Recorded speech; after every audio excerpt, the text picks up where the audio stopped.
இன்றைக்கி recipe of பானுவில் முருங்கைக்கீரை சாம்பார் எப்படி செய்கிறதுன்னு பார்ப்போம். இந்த மாதிரி செஞ்சு பாருங்கள், ரொம்ப டேஸ்டியாக.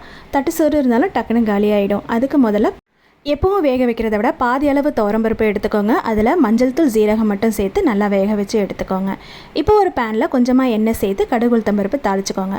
கடுகு உளுத்தம்பருப்பு நல்லா புரிஞ்சு வந்ததுக்கப்புறமா சின்னதாக கட் பண்ணி வச்சுருக்க சின்ன வெங்காயத்தை ஆட் பண்ணி நல்லா வதங்க விடுங்க. வெங்காயம் நல்லா வதங்கி வந்ததுக்கப்புறமா கட் பண்ணி வச்சுருக்கிற தக்காளியை சேர்த்துக்கலாம். தக்காளியை சேர்த்துட்டு அதில் 1 ஸ்பூன் உப்பு, 1/4 ஸ்பூன் மஞ்சள் தூள், 1 ஸ்பூன் சாம்பார் தூள் சேர்த்துக்கோங்க. சாம்பார் தூள் ஒரே 1 ஸ்பூன் தான் சேர்த்துருக்கேன்.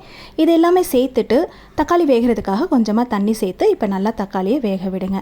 தக்காளி வெந்து வரதுக்குள்ளே நம்ம தேங்காயை ரெடி பண்ணிக்கலாம்.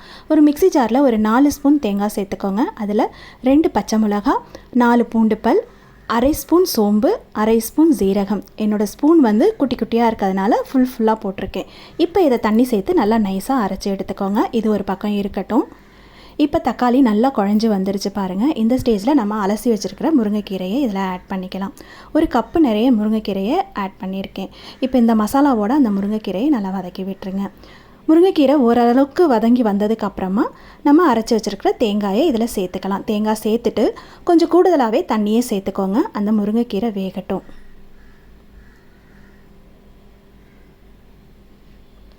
முருங்கைக்கீரை வேகிறதுக்கு ரொம்ப நேரம் ஆகாது. ஒரு 2 நிமிஷத்தில் நல்லாவே குக் ஆகிடும்.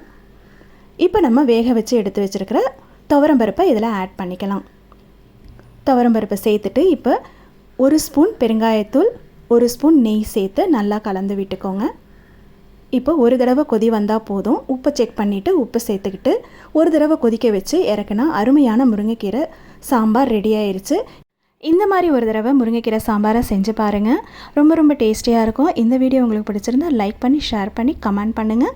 ரெசிபி ஆஃப் பண்ணுவோம், சப்ஸ்கிரைப் பண்ணிக்கோங்க. தேங்க்யூ.